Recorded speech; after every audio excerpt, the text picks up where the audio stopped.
Welcome back to Random History, the podcast where we dig up the bizarre, the forgotten, and the downright weird stuff from the dusty archives of the past. I'm the navigator as we explore the little-known events and people that make history such an amazing subject. These are not the topics you would have heard about in school. In fact, if you did hear about them, you're likely to think that they could not possibly be real. But they are. Today we're diving into one of the most incredible stories of human ingenuity, the life and exploits of the Wright brothers, Wilbur and Orville. I have admired these men pretty much my whole life. From a young age, I read every book I could find on them. Then, a few years ago, a friend of mine, in fact, he was the best man in my wedding, gave me David McCulloch's book, which reignited my fascination with the lives of these two brothers. Like me, they're from Dayton, Ohio, where they owned a bicycle shop. They didn't just tinker with bicycles. They cracked the code to powered flight and changed the world forever.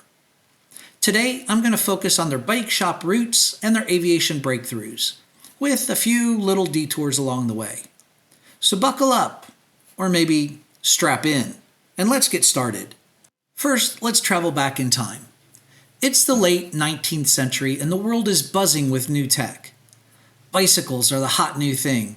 Electricity is lighting up cities and people are starting to dream big, like flying big.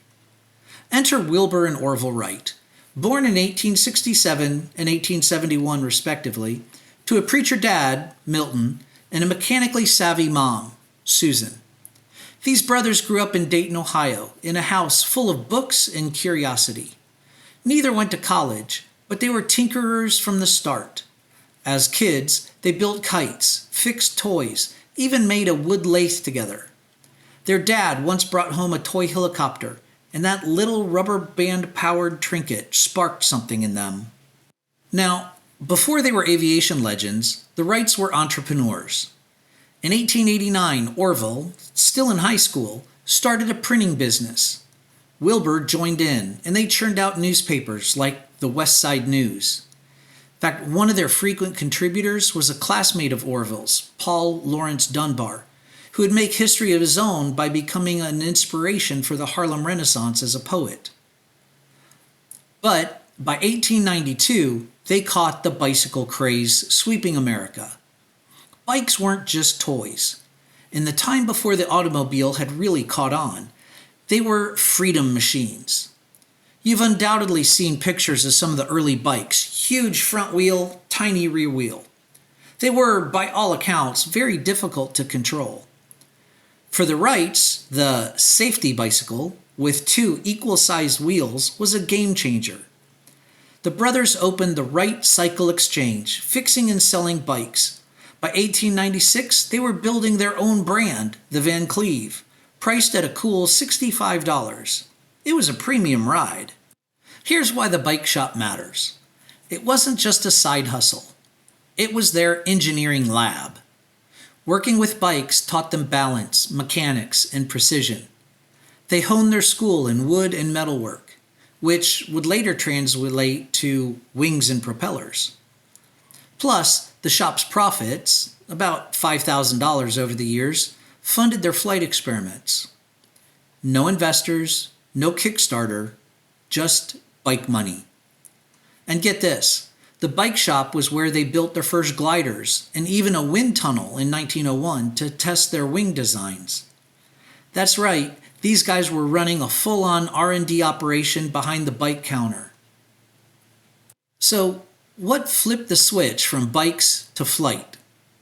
To be honest, the Wright brothers had always been interested in flying, even before that little toy helicopter their dad had brought home. They read everything they could find on the subject. One of their inspirations was a German flying pioneer named Otto Lilienthal. In 1896, news of Lilienthal's death in a glider crash reached Dayton, and the news hit the Wright brothers hard. They started reading even more on aeronautics, hitting up the Smithsonian for books and papers.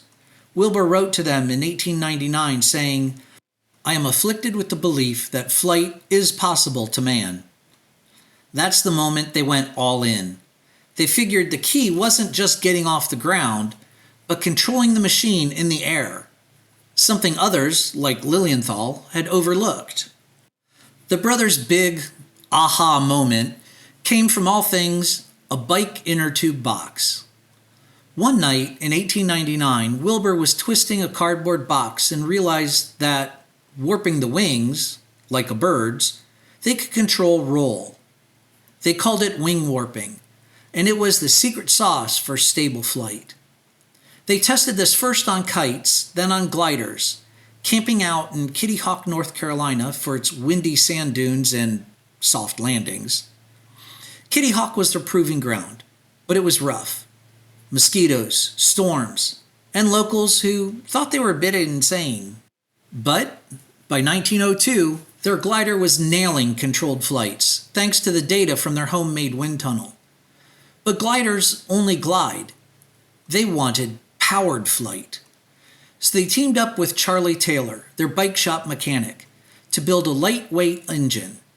No one had used aluminum in an aircraft before, but Charlie crafted a 12-horsepower beast connected to propellers with, you guessed it, bicycle chains. The result was the 1903 Wright Flyer, a spruce and fabric contraption they built for $1,000, all from their bike shop savings. 17 December 1903 was the day. It was freezing, windy, but the Flyer was ready. After a coin toss, Orville took the controls, and at 10:35 a.m., he flew 120 feet in 12 seconds. Bumpy, but historic. Wilbur took the fourth and final flight that day, soaring 852 feet in 59 seconds. A local man, John T. Daniels, snapped the iconic photo of that first flight, calling it the prettiest sight he ever saw. 4 flights, 5 witnesses, and the aviation age was born. After Kitty Hawk, the Wrights did not rest. They refined their designs back in Dayton, flying the 1905 Wright Flyer III, the first truly practical airplane.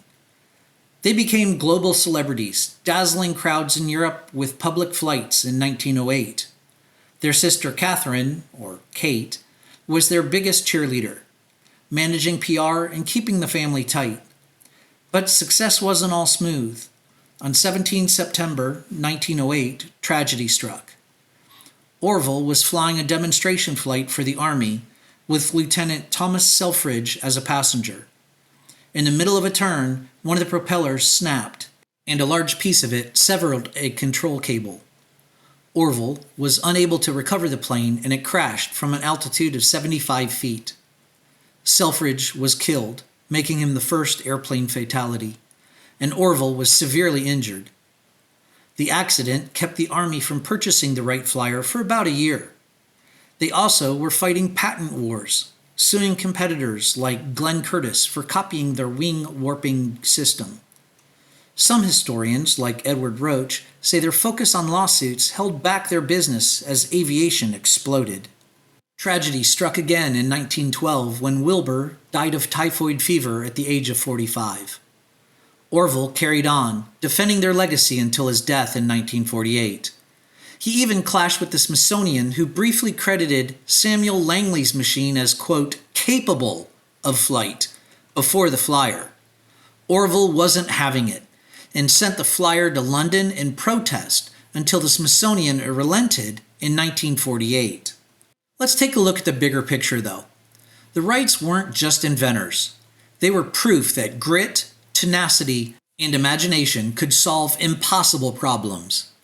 Their bike shop wasn't glamorous, but it was where they learned to fail, tweak, and try again. They didn't have degrees or big budgets, just a belief in their own brains and a knack for mechanics. As David McCullough puts it, they changed the face of the globe. And as a side note, Neil Armstrong carried a piece of the Wright Flyer's fabric to the moon in 1969, linking their 12-second hop to humanity's giant leap.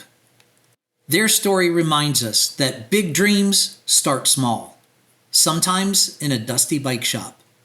So next time you're fixing a flat tire or staring at the sky, Think of Wilbur and Orville Wright peddling their way to history. For today's hero segment, I want to talk about a man that truly defined bravery. I was introduced to this hero by my eldest son when he suggested that I read Horned Fisher's book, The Last Stand of the Tin Can Sailors.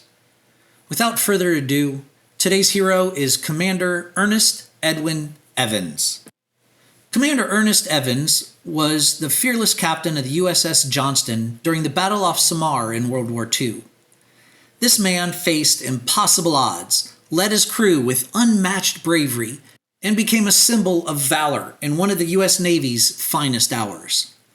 Buckle up as we explore the story of the Chief and the last stand of the Tin Can Sailors. Let's lay the background. It's 25 October 1944 off the coast of Samar in the Philippines. There's a small American task unit up against a Japanese armada that seemed unbeatable. Ernest Evans was born in Pawnee, Oklahoma in 1908, a man of Cherokee and Creek heritage who overcame prejudice to rise through the ranks of the U.S. Navy. Nicknamed the Chief by his Naval Academy classmates, Evans was a natural leader. Proud of his Native American roots, he enlisted in 1926, earned a spot at the Naval Academy, and graduated in 1931, a remarkable feat given the era's challenges for Native Americans. Evans served on several ships, including the destroyer USS Alden during the attack on Pearl Harbor. By October 1943, he took command of the USS Johnson, a Fletcher-class destroyer. At its commissioning ceremony, he set the tone. Quote, "This is going to be a fighting ship. I intend to go in harm's way, and anyone who doesn't want to go along had better get off right now." Those words weren't just bravado. They were a promise that Evans would keep. Evans' resolve would truly be tested at the Battle off Samar, part of the larger Battle of Leyte Gulf, where his small destroyer faced a Japanese fleet of battleships, cruisers, and destroyers.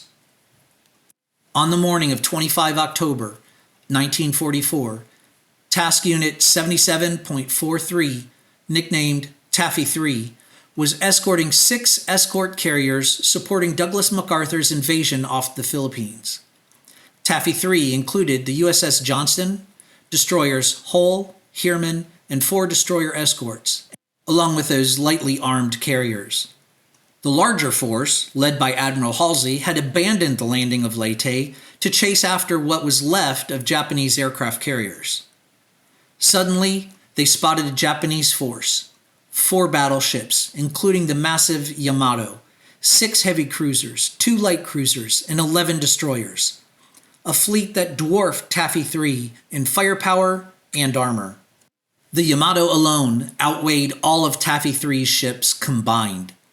The American destroyers, called tin cans because of their thin armor, had 5-inch guns and torpedoes. No match for the Japanese 18-inch guns. Retreat seemed logical, but Evans had other plans. Without waiting for orders, he swung Johnson toward the enemy, broadcasting all hands to general quarters, prepare to attack a major portion of the Japanese fleet. Evans charged at a Japanese cruiser, zigzagging through shell fire to launch a torpedo salvo at 10,000 yards, blowing the bow off the cruiser Kumano. The Johnston laid smoke screens to shield the carriers and kept firing, confusing the Japanese into thinking they faced a larger force. Over the next 3 hours, Evans and his crew fought relentlessly, even as the Johnson took devastating fire from the 6 and 14-inch shells of the Japanese. Wounded early in the battle, Evans shifted command to the ship's fantail, shouting orders through a hatch as the bridge had been destroyed. The Johnston's actions alongside other Taffy 3 ships and aircraft from Taffy 2 disrupted the Japanese advance and saved the invasion force from sure annihilation. The Japanese commander, Vice Admiral Kurita, mistook the ferocity for a larger fleet and retreated, sparing MacArthur's invasion force. But the cost was high. The Johnston sank at 10:11, with less than half of its 327-man crew surviving. Evans was last seen giving the order to abandon ship, his fate uncertain. Some say he was hit by shellfire. others that he tried escaping on a life raft. The Battle of Samar was truly a David versus Goliath victory, and Evans' leadership earned him the Medal of Honor. Let's reflect on his legacy. Commander Evans was posthumously awarded the Medal of Honor for his conspicuous gallantry and intrepidity in protecting Taffy 3's carriers. He became the first Native American in the Navy to receive this honor, one of only 2 World War II destroyer captains to do so. The citation praises his indomitable courage and brilliant professional skill in turning back the enemy. The Battle of Samar, dubbed the Last Stand of the Tin Can Sailors by historian James Hornsfisher, is celebrated as the Navy's finest hour. Evans' crew and Taffy 3's sailors showed that courage could overcome overwhelming odds. In 2024, the Navy announced a new Arleigh Burke-class destroyer named the USS Ernest E. Evans, a fitting tribute to his sacrifice. Evans' story resonates beyond the battlefield. His rise from a tough upbringing to naval hero inspires us to face our challenges head-on, just as he charged into harm's way. As one survivor put it, the Johnston was a fighting ship, and he was the heart and soul of her. So that's our hero for today, the story of Commander Ernest Evans, a true hero who led with courage and gave everything to protect his country. If you want to dive deeper, check out James Hornsfisher's book, The Last Stand of the Tin Can Sailors, or Destroyer Captain. If you haven't noticed, this episode's a little bit longer than my normal episodes. Like I said at the opening, I've admired the Wright brothers since I was a kid, so I've devoted a little more time to them. Their accomplishments helped shape many of the decisions I've made in my life. If you want to learn more about them, the Wright brothers' original bike shop was relocated to Greenfield Village in Dearborn, Michigan. Its original location was on 3rd Street in Dayton, Ohio. One of their B Flyers, the first purchased by the military, is in Carillon Park in Dayton. After their initial flights, they moved their testing to an area outside of Dayton called Huffman Prairie. Now it's designated a National Historic Landmark. Another early Wright Flyer is on display as the National Museum of the Air Force. So if you're ever in the Dayton area, please take the time to visit these national treasures, along with the Paul Laurence Dunbar House. The contributions of people like the Wright brothers, along with men like Commander Evans, helped make America truly great. They opened the sky to mankind and defended us from tyranny. The technological explosion that began with the 12 seconds on that December morning in 1903 to a man walking on the moon 66 years later is just mind-blowing. Anyway, this brings us to the end of another episode of Random History. I hope you enjoyed it and will come back and listen to future episodes. If you'd like to view the transcript or sources for this episode, click on the link in the description. You can also make suggestions for future topics by clicking that same link or shooting us an email. As always, I want to thank Argos Media for producing Random History and to thank my wife for her continued support and inspiration. So until next time, make some history of your own. Navigator out.